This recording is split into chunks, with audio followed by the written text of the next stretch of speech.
নেমেছে সন্ধ্যা, হালকা বাইরে গুড়ি গুড়ি বৃষ্টিও হচ্ছে। আর এই বৃষ্টি হলেই তো আমি চলে আসবো আমার শখের বেলকনিতে।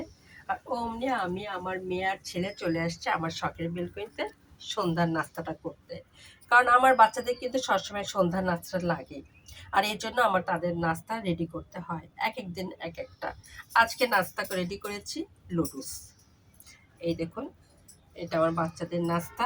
আমি বিকালে রেডি করেছি, করে আমি সুন্দর করে চাটা বানিয়ে আমরা মা ছেলে আর মেয়ে মিলে আমরা চলে আসছি আমার শখের বেলকনিতে। কারণ এই শখের বেলকনিতে নাস্তা করতে অনেক মজা লাগে। দেখুন আবহাওয়াটা কত সুন্দর, তার সঙ্গে আসছে আমার চেরি। এই দেখুন, চেরি আমার বারান্দাটাকে আরও সুন্দর করেছে। আর আবহাওয়াটা দেখুন, যেমন মেঘলা, হালকা হালকা বৃষ্টি পড়ছে। এই দেখুন, আর অমনি আমি চলে আসছি আমার শখের বেলকনিতে আমার মন মতো নাস্তাটা করতে। কারণ আমার খুব ভালো লাগে এই বেলকনিতে নাস্তা করতে। এই দেখুন, 3টা ফুলে ফুটে গেছে। এই দেখুন, এটা আমি দেখি নাই। যদি নাস্তাটা না করতে আসতাম তাহলে আমার আর দেখা হতো না। এই দেখুন, আমি নাস্তা করতে আসি আর আমার এই গাছগুলোকে পুরাপুরি দেখি কার কী সমস্যা। 3টা কলি থেকে 3টা ফুলে ফুটেছে, তবে কালার সম্ভবত সাদা। রাতের আলোতে সন্ধ্যাতে বোঝা যাচ্ছে না কালারটা কি, তবে সাদা 3টা নিয়ে আসছে। আর আমার বেলকনিটা অনেক সুন্দর। দেখুন, লতা পাতা জড়ানো আমার বেলকনি। আমার এই শখের বেলকনিতে আমি অনেক সময় কাটাই।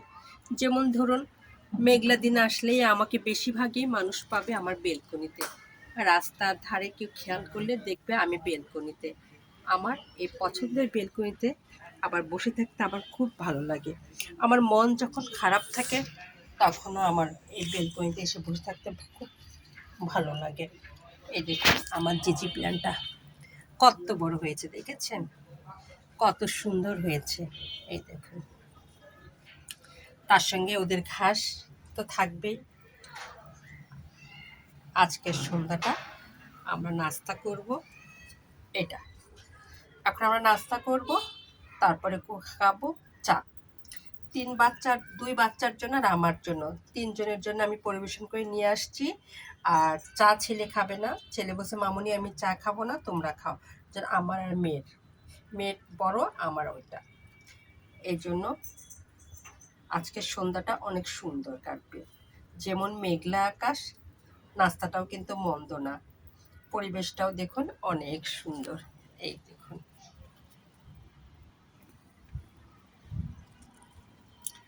আর এই কারণে আমি নাস্তা নিয়ে 2 ছেলে মেয়ে নিয়ে চলে আসছি আমার শখের বেলকনিতে। আমি বেশিরভাগই বেলকনিতে নাস্তা করি, আমার ছেলে মেয়ে জানে। এই জন্য তারা তেমন সমস্যা করে না, ডাকলেই চলে আসে।